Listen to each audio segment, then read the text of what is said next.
You're listening to a Hope 1032 podcast.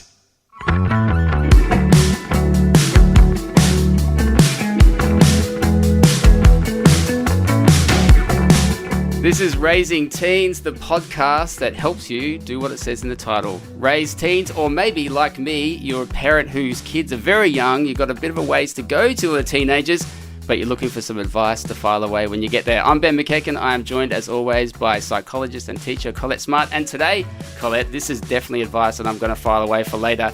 You want to talk a little bit about this tightrope parents can walk with teenagers of having rules, but letting your teens grow up. I feel like I'm on that tightrope already with my daughters of 5 and 7, like trying to have boundaries around them, but also allow them to be who they want to be. What on earth am I going to do when they're teenagers, Collett? So I don't think that changes. We're always on this tightrope. I've got young adults and I feel like I'm still on the tightrope because you're trying to figure out which bits do you still have boundaries because it's your home, but how much do you allow them to still have autonomy or increase their autonomy and their own choices? And so that's something that I think we will juggle always as parents. Great. Thank you, Collett. I'll get my tightrope practice in right now then. I always go back to my parenting mantra that I talk about in my book, and that's parent with your child's future adult in mind. I say that because we always need to think ahead.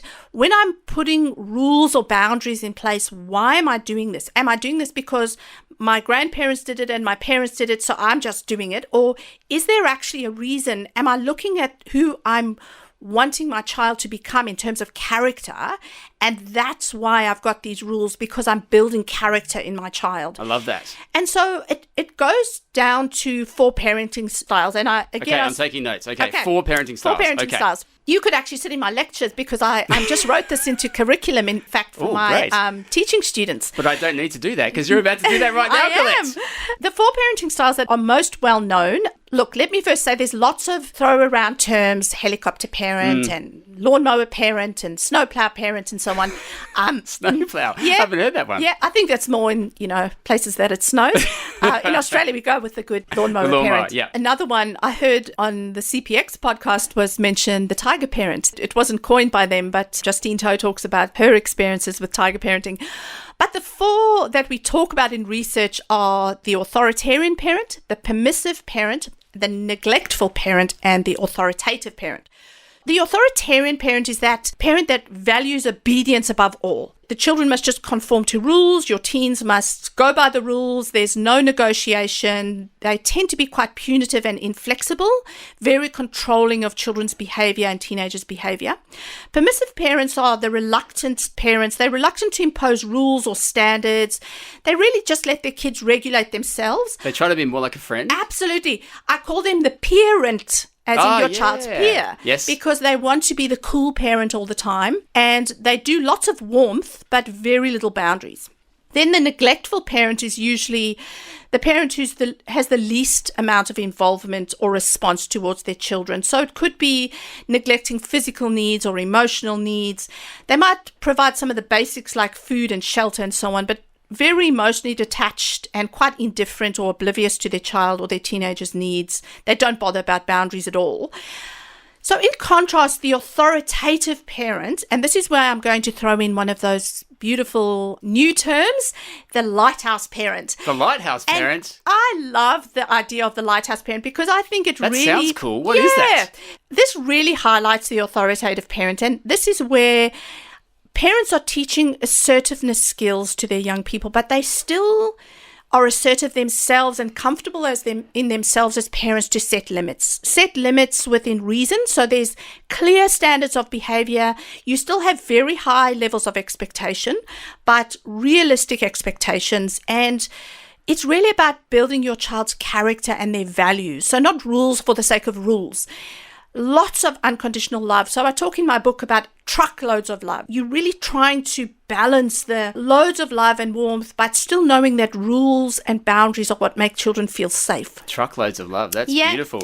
Before I ask you a little bit more about lighthouse parenting, can I just ask quickly, those 4 types of parenting styles you mentioned, I take it though that some people can be a mix of those. Are you saying though that most people are defined more by one of those than the others? I'm so glad you asked that because I actually talk to my students about that. So you're sitting in my class.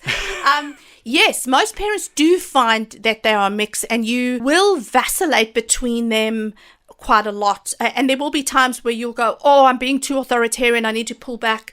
Any good authoritative parent is a parent who's just aware of that juggling of your parenting style and recognizing when you are being too authoritarian or you might be too permissive for a period of time, and coming back to really working at getting that balance right. It will also depend. Sometimes you might be going through a period of crisis and you might be neglectful in the sense of you can't attend to your children's needs because there might be a crisis in your home.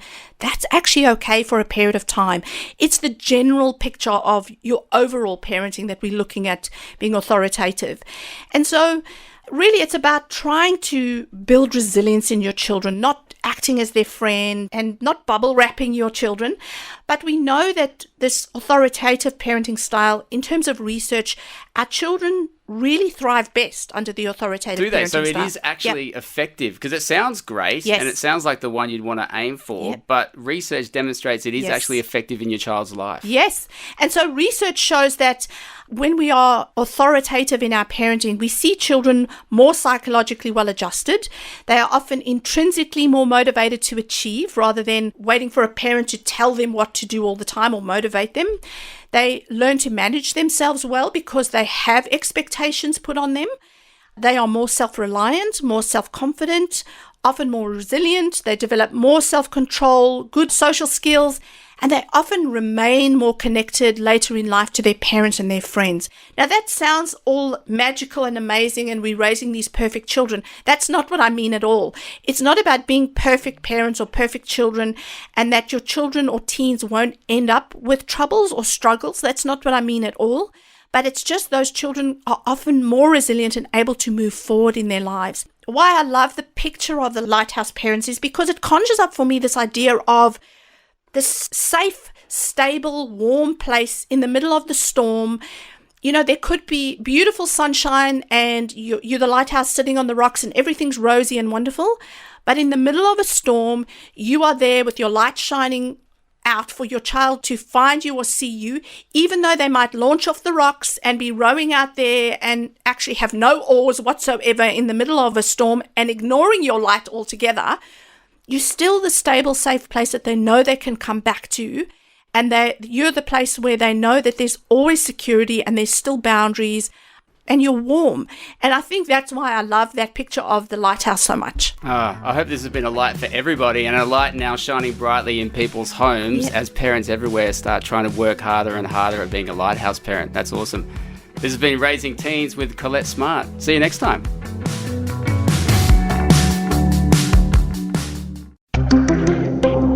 Hope 1032. Thanks for listening.